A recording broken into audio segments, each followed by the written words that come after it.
Picture this: March 17th, 45 BC. Southern Spain, the greatest military genius the ancient world has ever known, is standing on a blood-soaked battlefield. And for the first time in his legendary career, Julius Caesar is genuinely, truly terrified. His soldiers are breaking, running. The unthinkable is happening. Caesar's legions, those same battle-hardened veterans who conquered Gaul and crossed the Rubicon, are being pushed back by an army of rebels. This isn't supposed to happen. Not to Caesar, not to the man who never loses. But here's the thing, this isn't just another battle. This is the battle, the one that will either cement Caesar's position as master of the Roman world or destroy him completely. And right now, in this moment, he's losing. What happened next would change the course of human history forever. Here's what you need to understand. The Battle of Munda wasn't some random skirmish on the edge of the empire. No, this was the final desperate act of a civil war that had been tearing Rome apart for years. And to really appreciate just how incredible and how terrifying this moment was, we need to go back. Back to when everything started falling apart. The year is 49 BC. Julius Caesar has just done the unthinkable. He's crossed the Rubicon River with his army, marching on Rome itself. It's an act of open rebellion, a declaration of war against the Senate and his former ally, Pompey the Great. The die is cast, as Caesar himself supposedly said, there's no turning back now. But why? Why would Caesar, a successful general and politician, risk everything in a civil war? The answer is actually pretty simple and incredibly human. Caesar was afraid, not of his enemies on the battlefield, but of his enemies in the Senate. See, Roman law was very clear. A general who commanded an army couldn't enter Rome without giving up his command. And Caesar? He had plenty of powerful enemies in the Senate who wanted to see him destroyed. The moment he stepped into Rome without his legions, he'd be vulnerable, prosecuted, possibly even executed. So Caesar made a choice that would reshape the entire Roman world. He decided that the only way to protect himself was to seize absolute power.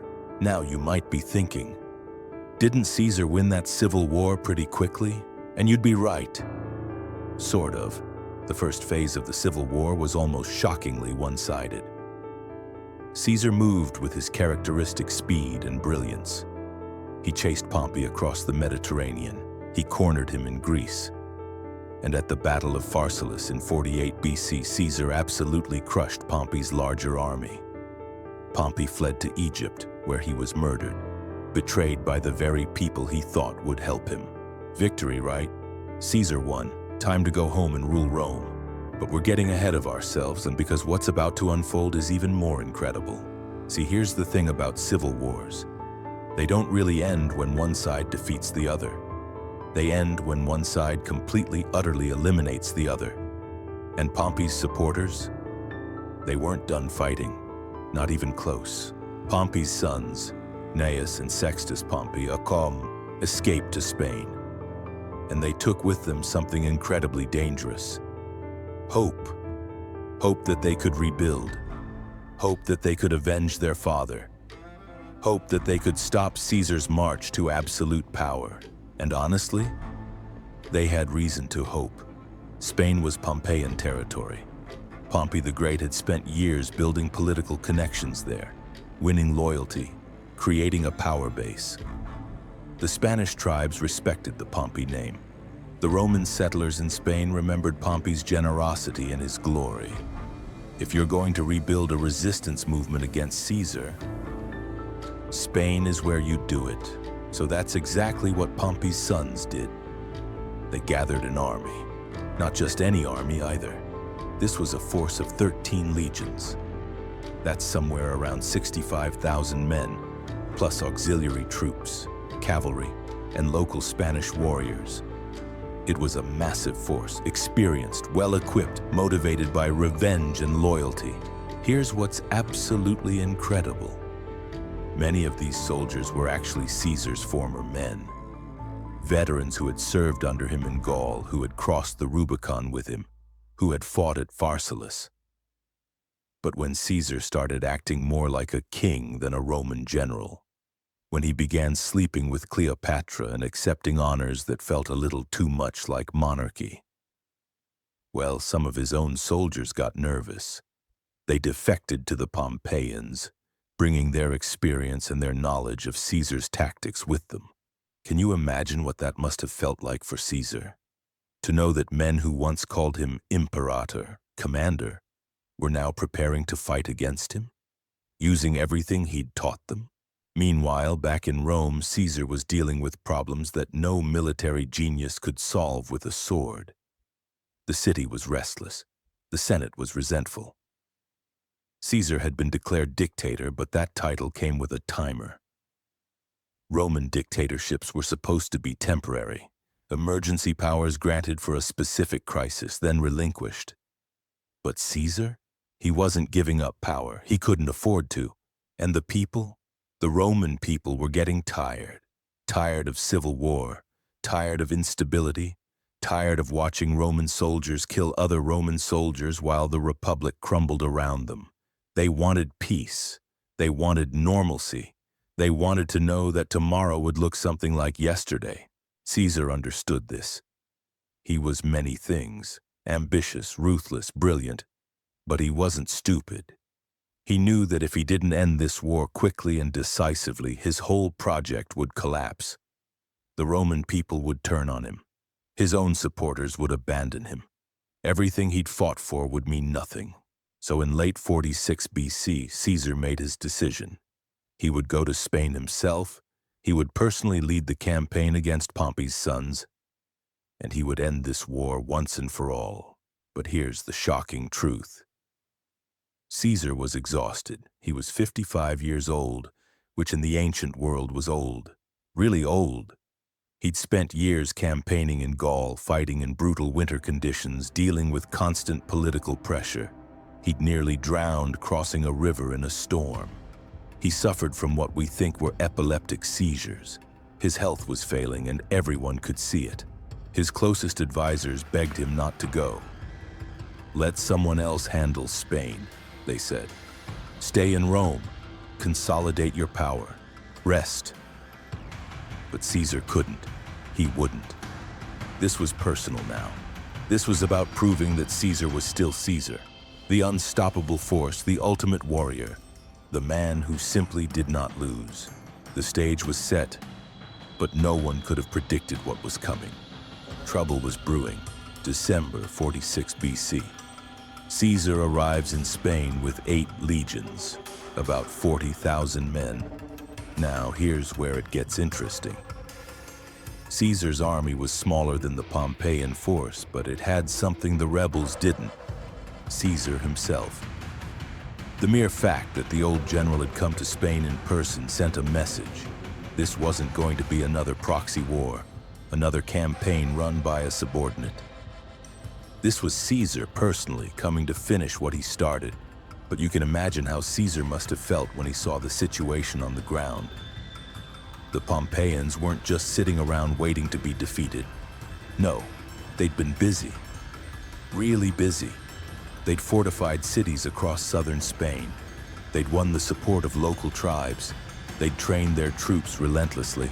And they'd learned from every single mistake Pompey the Great made at Pharsalus.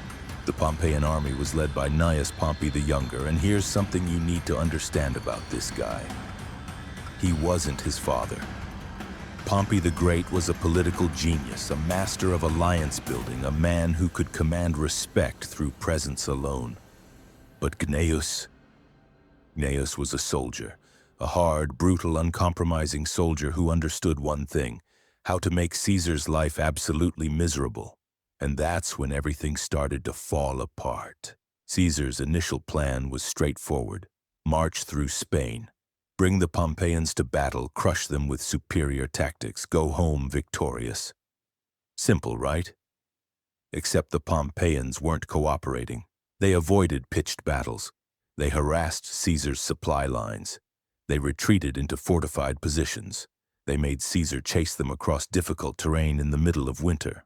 This is guerrilla warfare, and Caesar hated it. Absolutely hated it. Give him a clear enemy on an open battlefield and Caesar was unbeatable. But this slow, grinding, exhausting campaign where every mile was contested and every supply convoy was at risk, this was torture for a man who lived for decisive action. The winter was brutal. Cold, wet, miserable. Caesar's troops were struggling. Not because they were bad soldiers. These were veterans, men who'd conquered Gaul and defeated Pompey the Great. But they were tired. They'd been fighting for years. They wanted to go home, and now they were trudging through Spanish mud and freezing rain, chasing an enemy who wouldn't stand and fight. Morale was dropping fast, and Caesar could feel it. Here's the part that will absolutely shock you.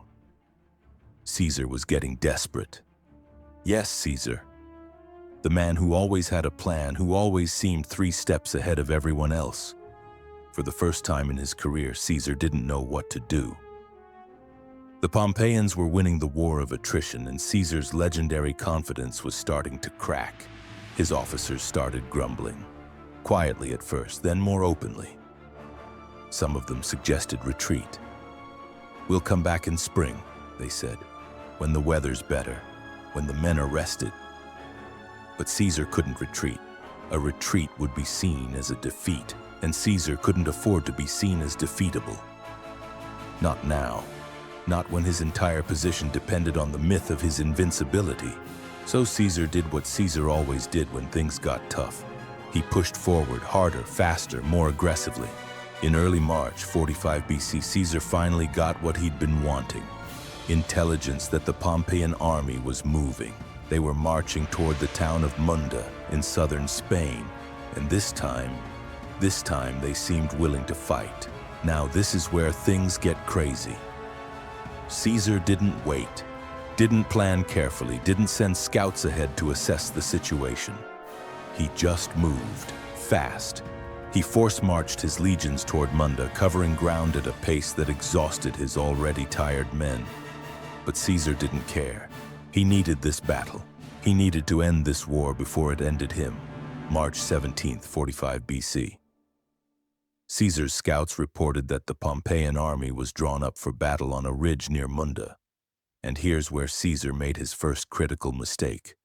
He assumed, based on years of experience, that the Pompeians would fight defensively, that they'd wait for him to attack uphill, wearing out his troops, then counterattack when his men were exhausted. But remember what I said earlier, Gnaeus Pompey had learned from his father's mistakes. And one of those mistakes was being too passive at Pharsalus. So Gnaeus had a different plan, a much more aggressive plan. Caesar arrayed his forces at the base of the ridge, 8 legions plus cavalry on the wings. He placed his most trusted legion, the legendary 10th, on his right flank. These were his veterans, his shock troops, the men who'd followed him from Gaul to Greece to Egypt and now to Spain. If anyone could break the Pompeian line, it was the 10th. The armies faced each other across the field. Tens of thousands of men, most of them Romans, about to kill each other in the name of competing visions of Rome's future. The irony was absolutely crushing. These weren't barbarians at the gates. These weren't foreign invaders. These were citizens of the same republic, speaking the same language, worshiping the same gods, about to slaughter each other. Each decision brought them closer to the inevitable. Caesar gave the order to advance. His legions began their march up the ridge, shields locked, javelins ready. This was standard Roman warfare. March forward, throw javelins to disrupt the enemy line, then crash into them with swords and push them back through sheer discipline and brutal close quarters fighting. But as Caesar's men climbed the ridge, something happened. Something Caesar absolutely did not expect. The Pompeians charged, not a defensive countercharge, not a measured response to Caesar's advance. A full, aggressive, downhill charge. 13 legions crashing down the ridge like an avalanche of iron and fury. The impact was devastating. Caesar's front line buckled, then bent, then started to break. And Caesar realized with the kind of cold, sick certainty that comes with genuine terror. He might actually lose this battle, but the real test was yet to come. The moment of truth had arrived. Picture the scene. You could hear the clash of steel echoing across the battlefield, a sound so loud and so terrible that it seemed like the earth itself was screaming. Thousands of men packed shoulder to shoulder, stabbing and pushing and dying. The smell of blood and sweat and fear hanging in the air like a physical weight. Caesar is standing behind his lines, watching his carefully laid plans disintegrate. His centuries of military experience, his genius for tactics, his legendary ability to read a battlefield. None of it matters right now. The Pompeians have seized the initiative, and they're not letting go. The 10th Legion, Caesar's pride and joy, is being pushed back. Not routed, not yet, but pushed, slowly, steadily, inexorably. These are soldiers who have never, ever been defeated in a fair fight, and they're losing. On Caesar's left flank, the situation is even worse. His cavalry, which should be protecting that side of his army, has been driven off by the Pompeian horsemen. This means his infantry is exposed, vulnerable to being flanked and surrounded. It's every commander's nightmare, and it's happening to Caesar in real time. Now here's what's absolutely incredible about this moment. Most generals, when they realize a battle is going badly, retreat. They pull back, regroup, live to fight another day. It's the smart move, the logical move, the move that preserves your army and your options. But Caesar isn't most generals. Caesar grabs a shield from a nearby soldier. And this is crucial. And he marches directly into the front line. Not behind it, not near it. Into it. The 55-year-old dictator of Rome, the most powerful man in the Mediterranean world, is fighting hand-to-hand with common soldiers. Can you believe it? The sources tell us that Caesar was shouting at his men, shaming them, challenging them. "Are you going to let a bunch of rebels defeat you?" he yelled. "Are you going to hand them victory? Are you going to prove that Caesar's legions are nothing special?" It's psychological warfare, but directed at his own troops. Caesar is betting everything, literally everything, on the idea that his personal presence, his willingness to risk his own life, will inspire his men to fight harder. And you know what? It works, sort of. The 10th Legion sees their general fighting beside them, and something shifts. Their line stabilizes, they stop retreating, they start pushing back. Not winning, not yet, but at least they're not losing ground anymore. But here's the thing. Stabilizing one part of the line doesn't win battles. Caesar's left flank is still in serious trouble. The center is barely holding. And the Pompeians keep pressing, keep attacking, keep trying to break through. The battle has been raging for hours now. Hours. This isn't a quick clash of arms and a decisive result. This is a grinding, brutal, exhausting slugfest where both sides are too stubborn to give up and too evenly matched for either to gain a clear advantage. Here's where it gets really interesting. Caesar does something that seems absolutely insane. He pulls troops from his right flank, the part of his line that's actually doing okay, and sends them to reinforce his collapsing left flank. It's incredibly risky. If the Pompeians notice that his right flank is now weakened, they could punch through and win the battle in minutes. But Caesar has made a calculation.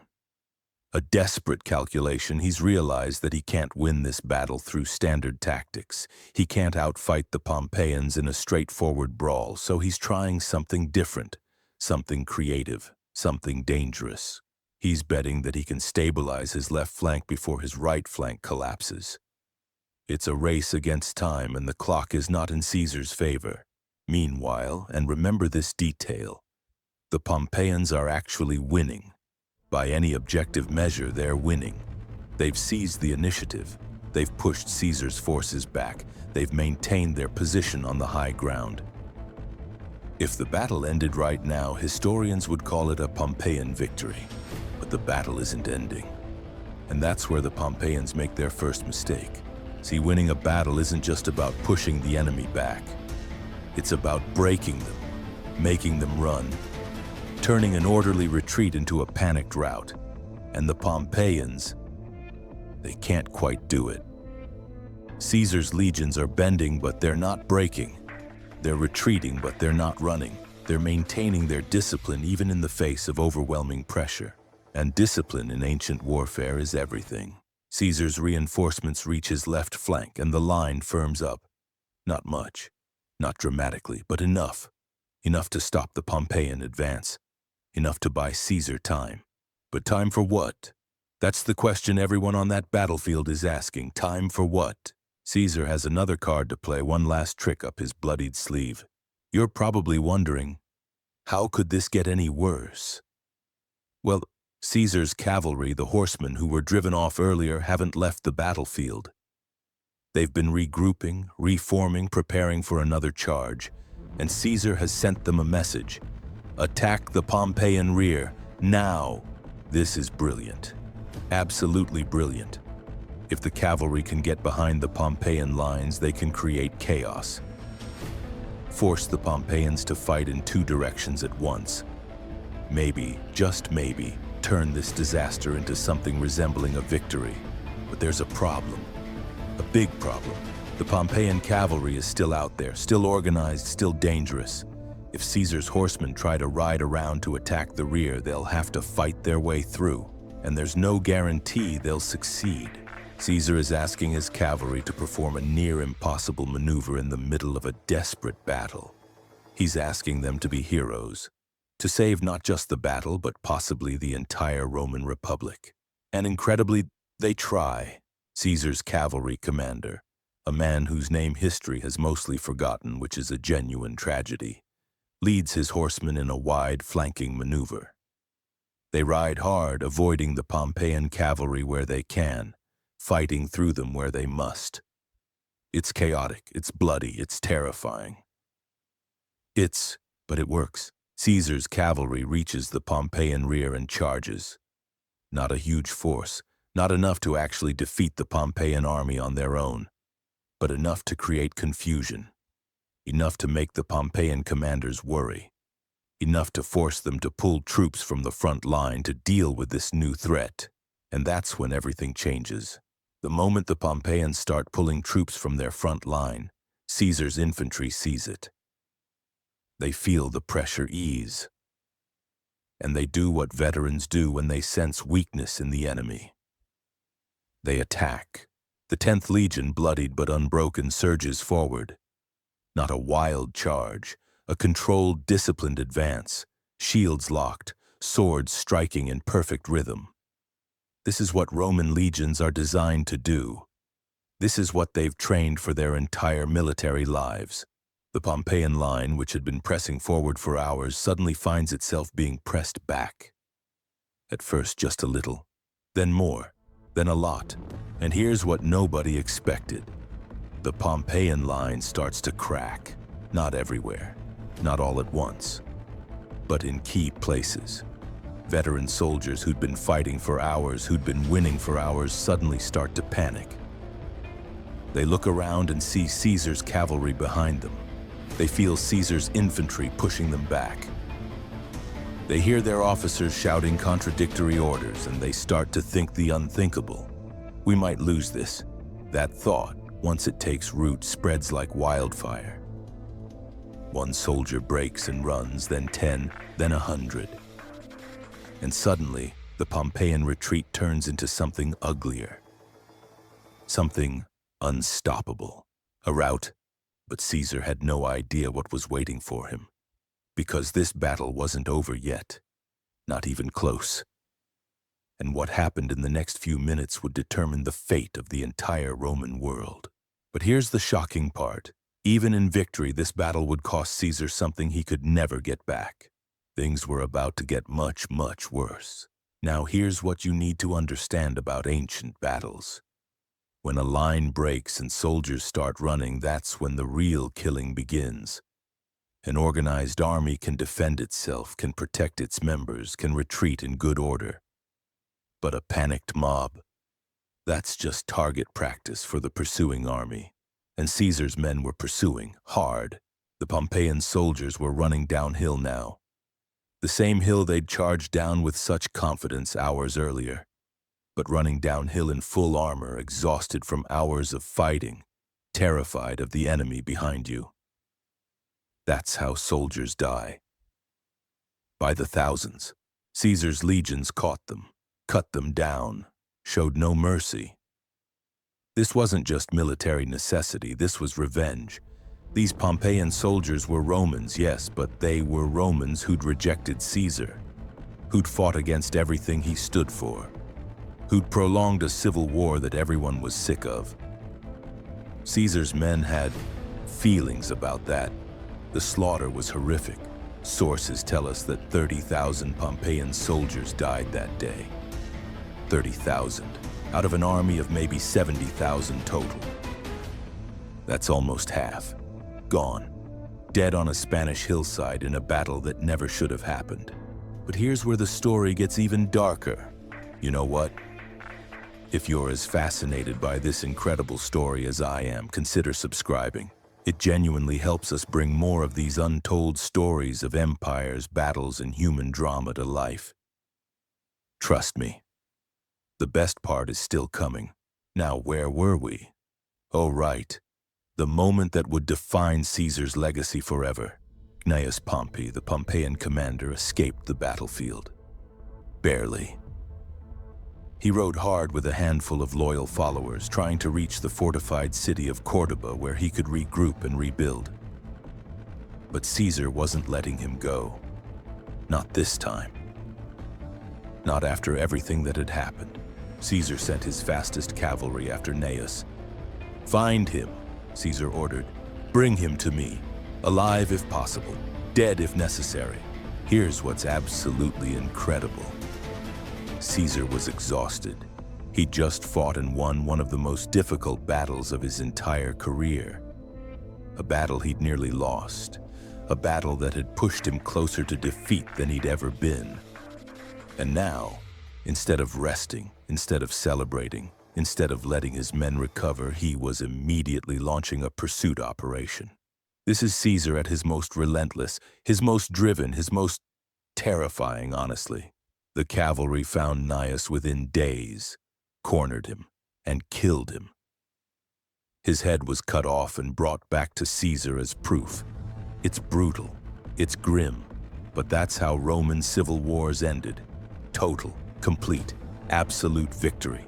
Gnaeus's brother Sextus escaped, but he was no longer a major threat. The Pompeian cause in Spain was crushed, destroyed, eliminated.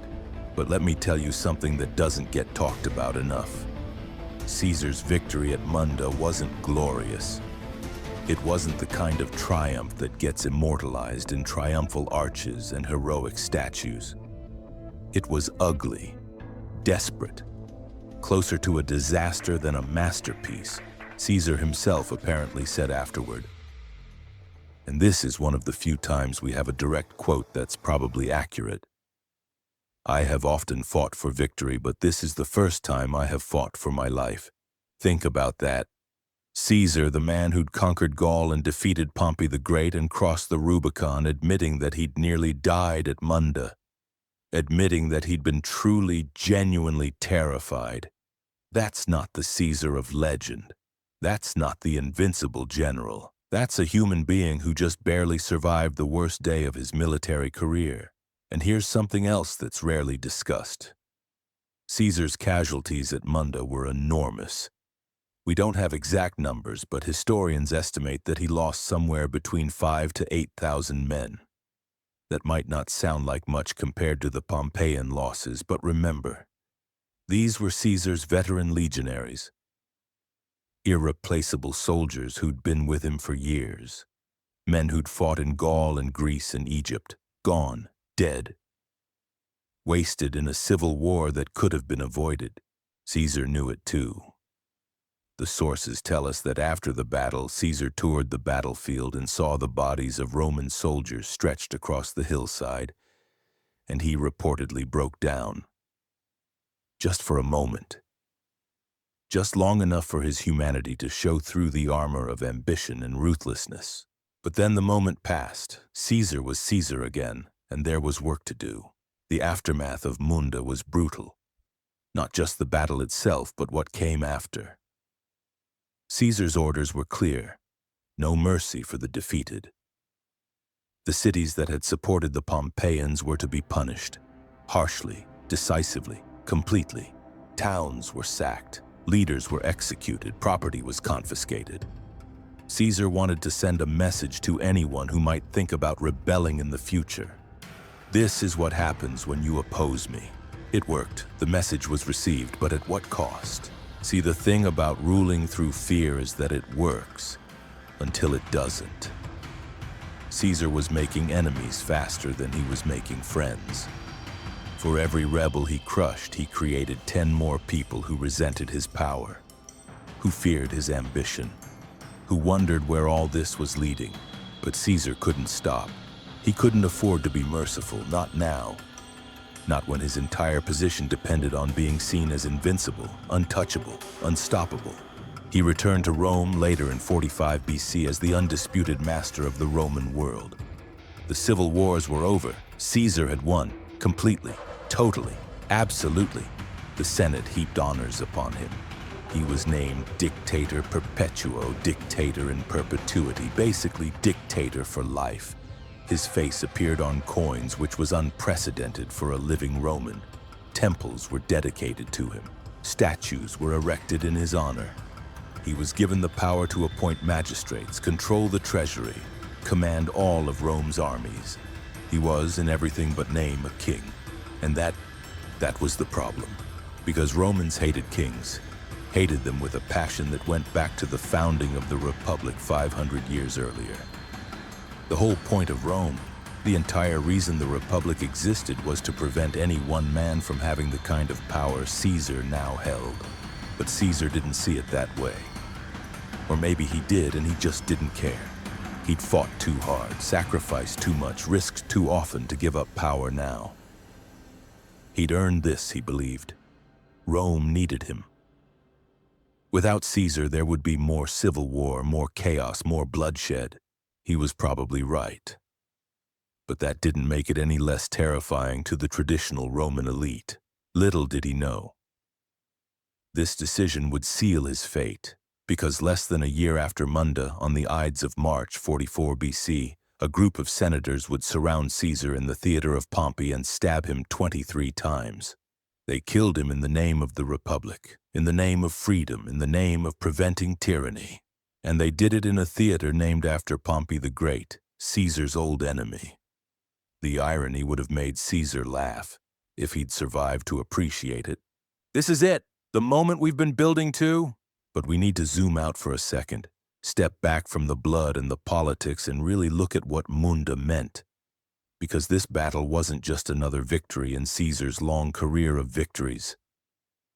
This was the moment that killed the Roman Republic. Not literally, of course. The Republic limped on for another few years. But Munda was where the old order received its death blow. After Munda, there was no going back to the way things were. The Senate might have killed Caesar, but they couldn't kill what Caesar represented. The end of Republican government and the beginning of one-man rule. Let me paint you a picture of what Munda really was. Caesar is standing on that battlefield, exhausted and terrified and barely victorious. And in that moment, he makes a choice that seems small, almost insignificant, but that would echo through history for the next 2,000 years. He chooses to see his opponents not as fellow Romans with legitimate grievances, but as enemies to be crushed.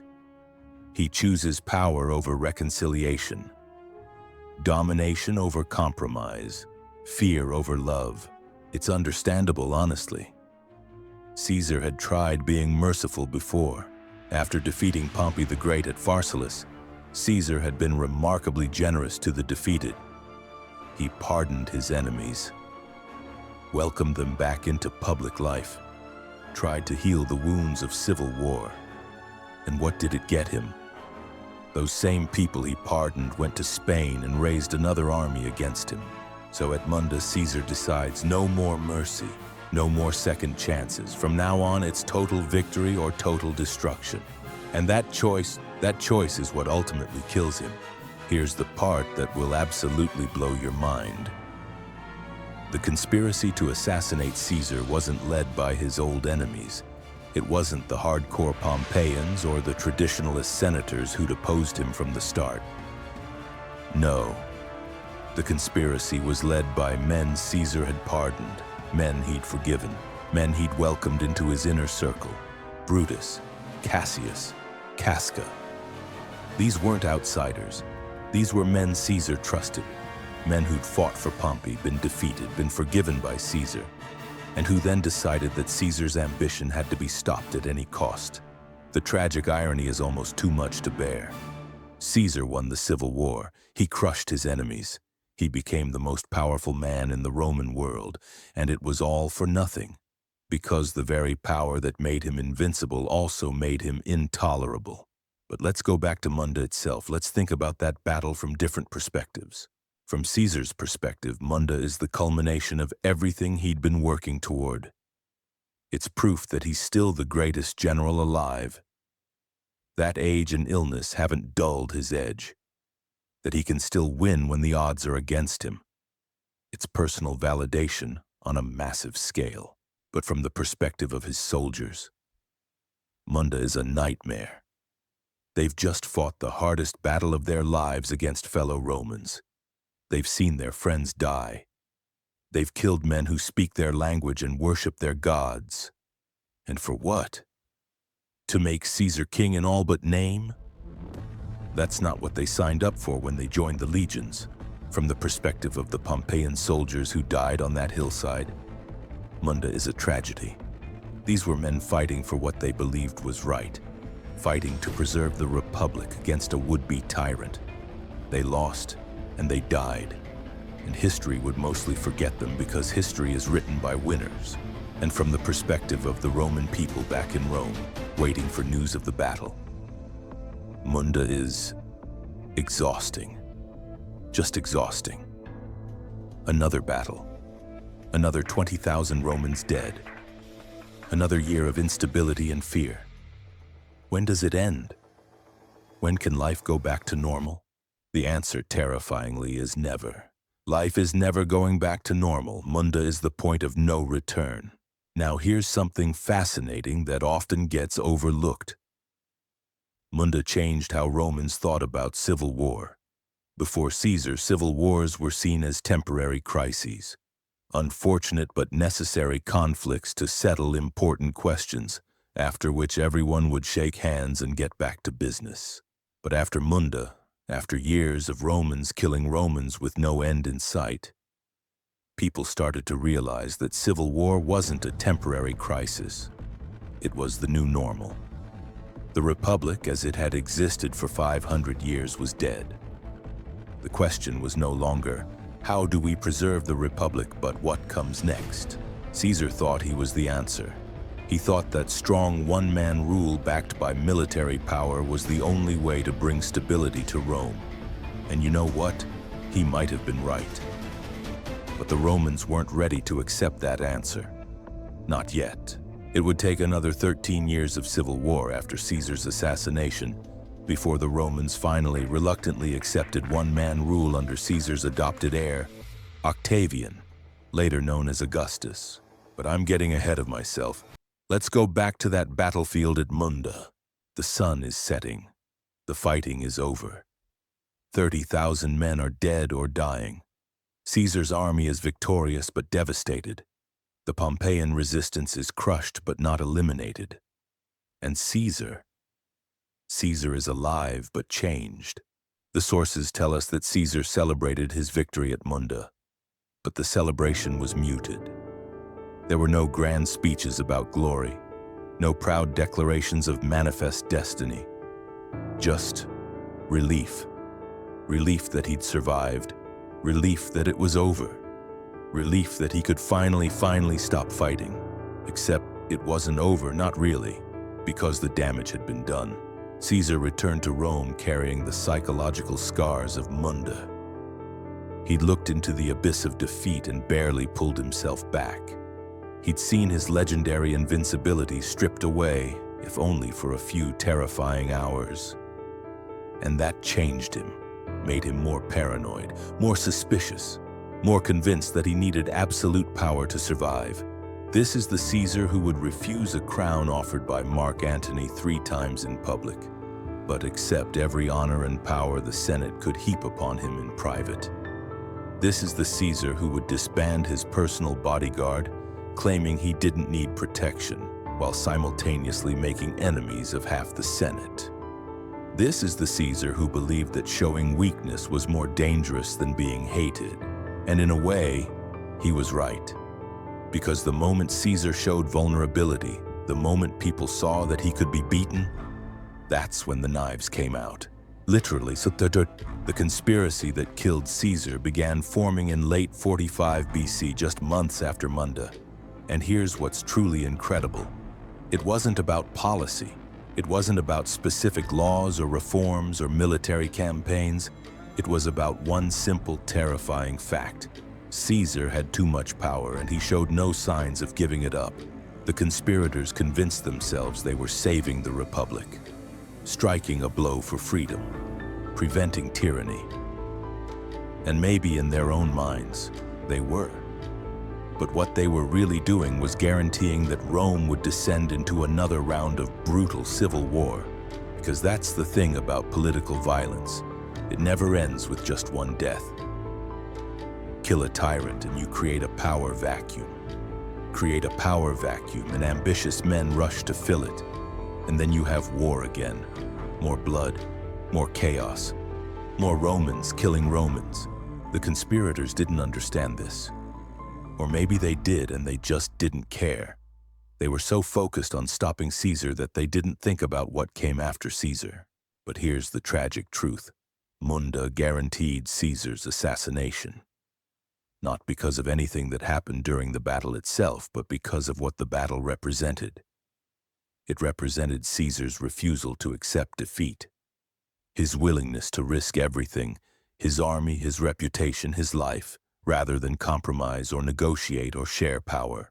And if Caesar wouldn't compromise with armed rebels in Spain, why would he compromise with unarmed senators in Rome? He wouldn't, and everyone knew it. So they killed him, March 15th, 44 BC. Less than a year after Munda, Caesar walks into the Senate, ignoring multiple warnings about a conspiracy. Why?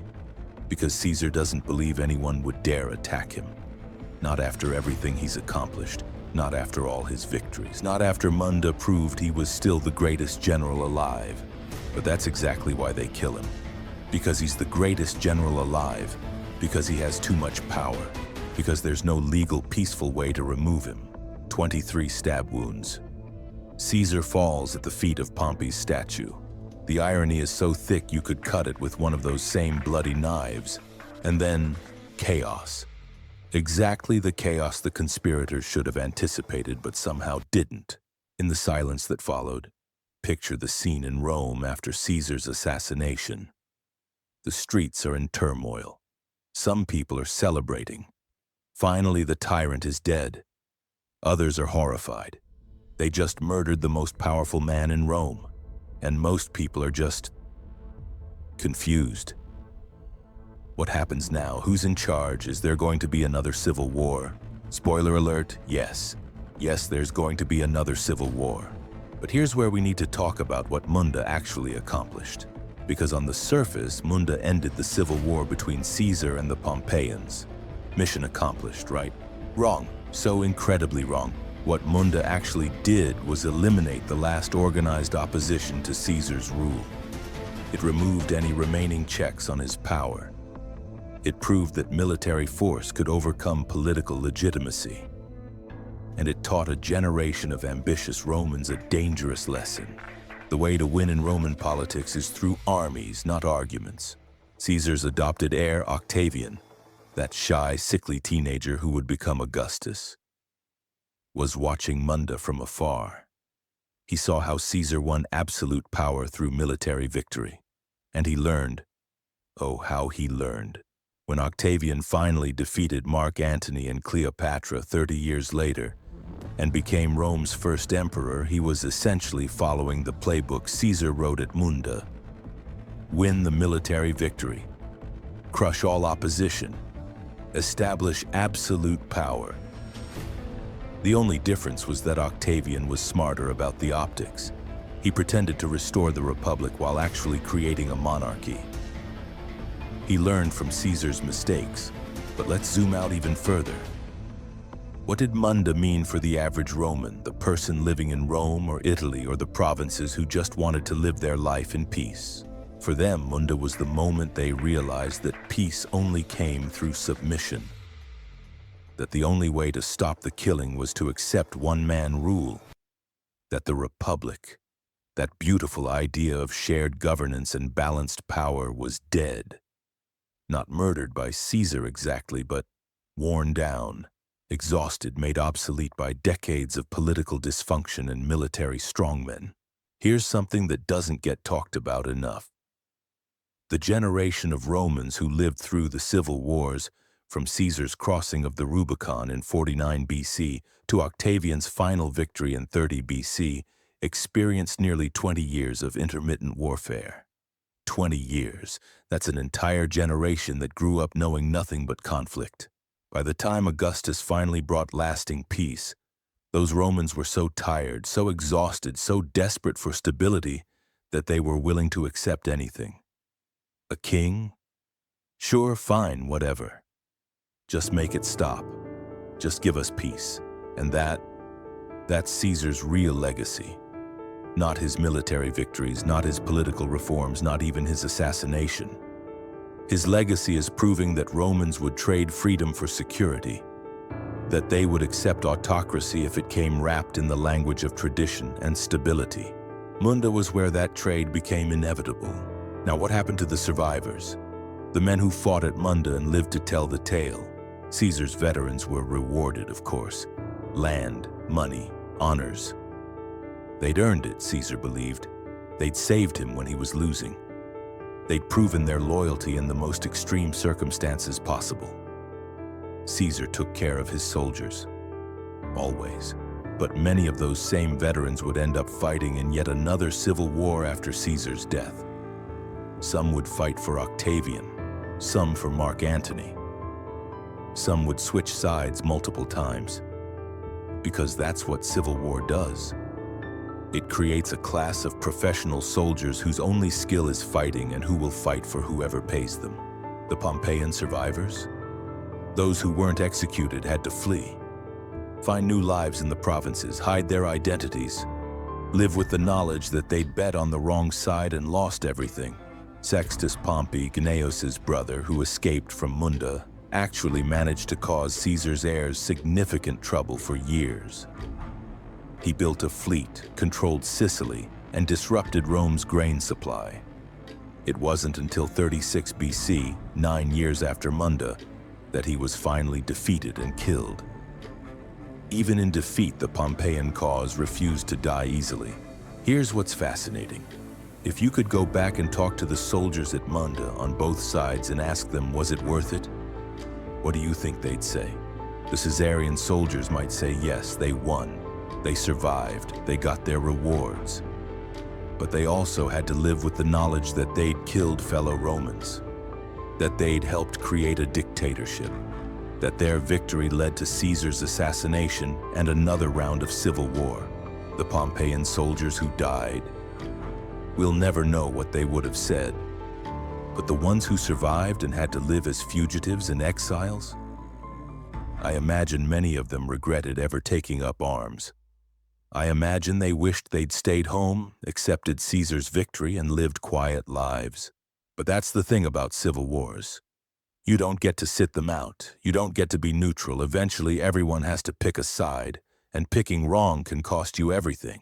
What Caesar couldn't have known was that his victory at Munda would outlive him by less than a year.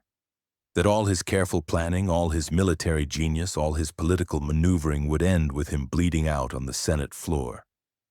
That his adopted son would be the one to actually achieve what Caesar dreamed of: lasting peace under one-man rule.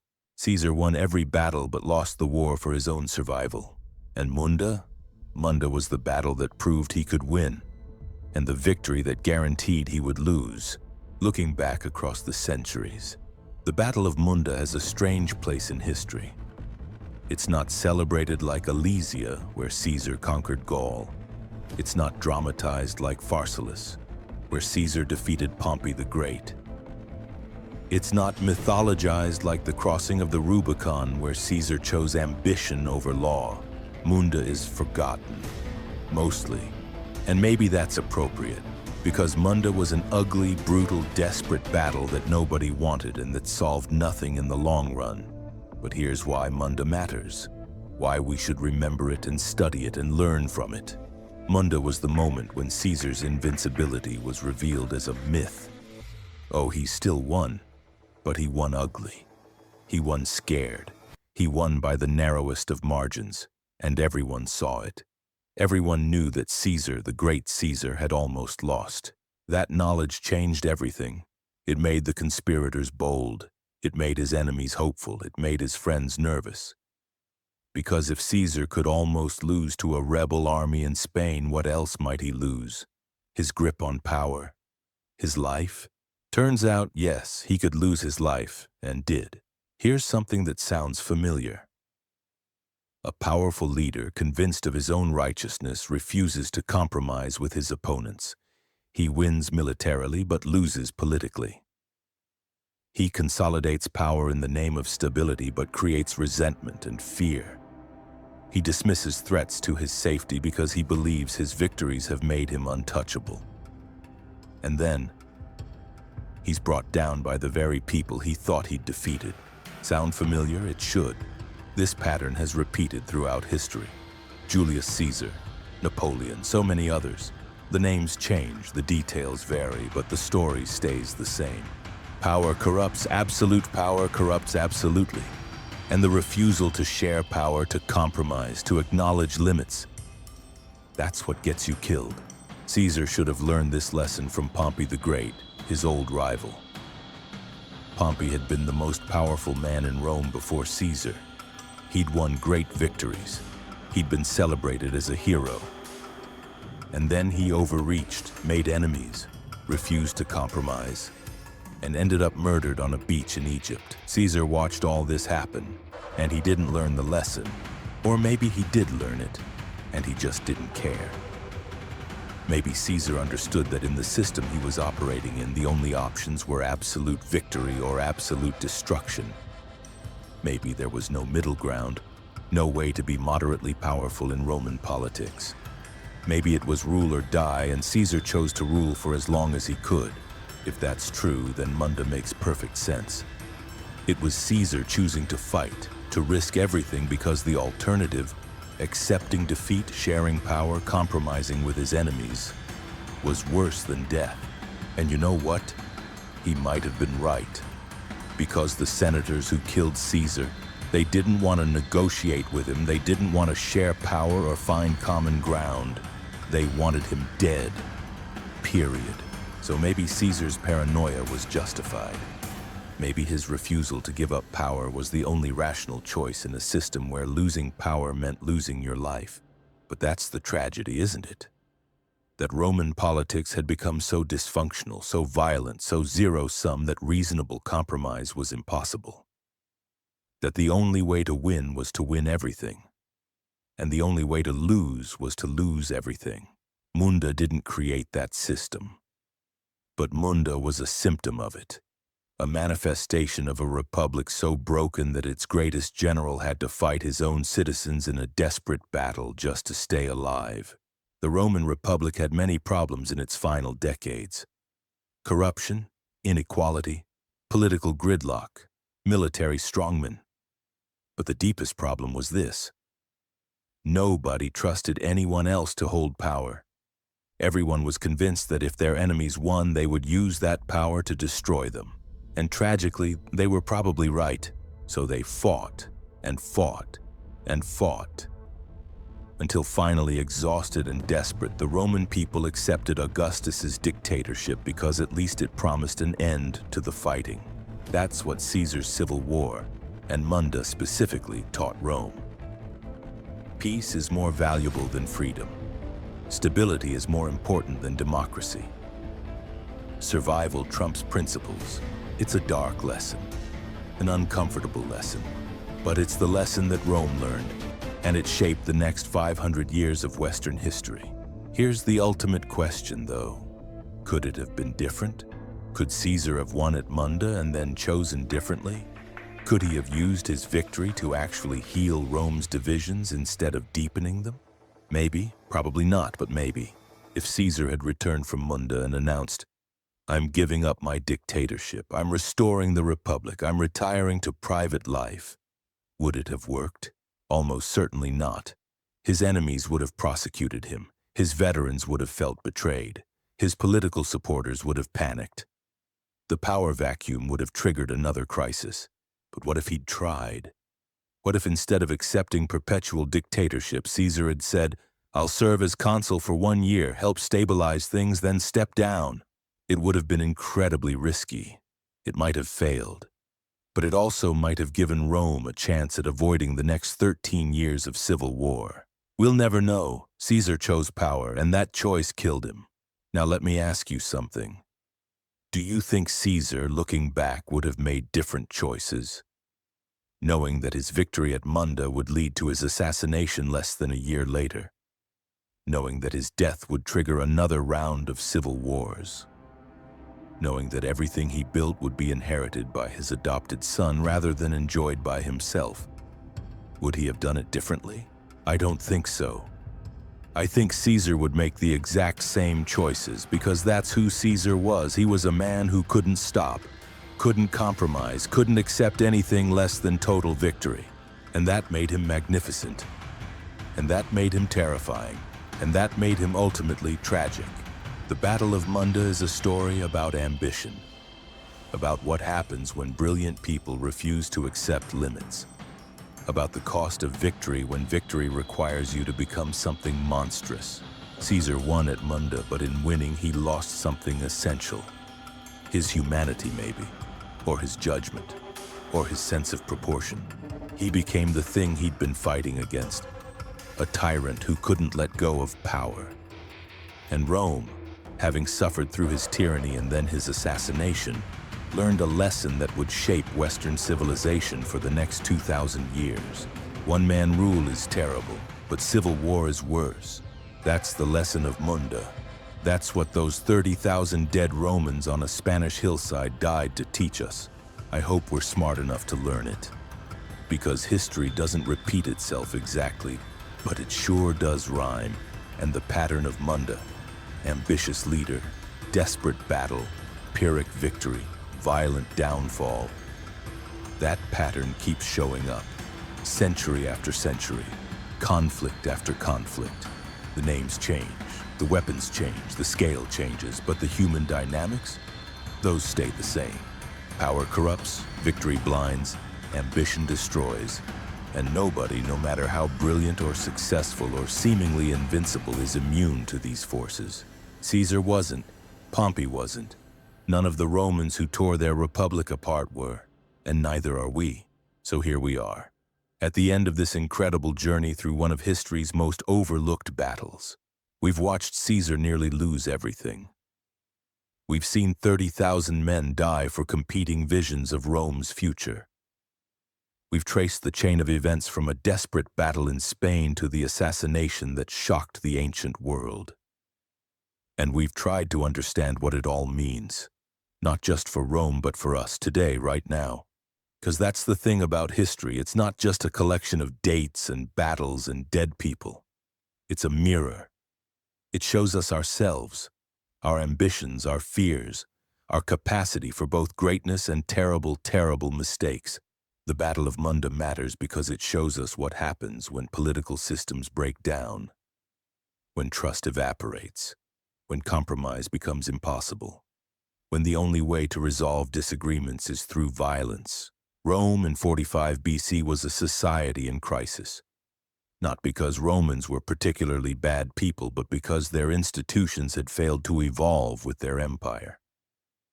The republican system that worked well for a small city-state couldn't handle a Mediterranean-spanning superpower. And rather than reforming peacefully, Romans fought about it. For decades, Munda was one battle in that long, tragic conflict. But it encapsulates everything that was wrong with late Republican Rome: the military strongmen, the partisan divisions, the winner-take-all politics, the willingness to destroy the state rather than share power with your opponents. Sound familiar?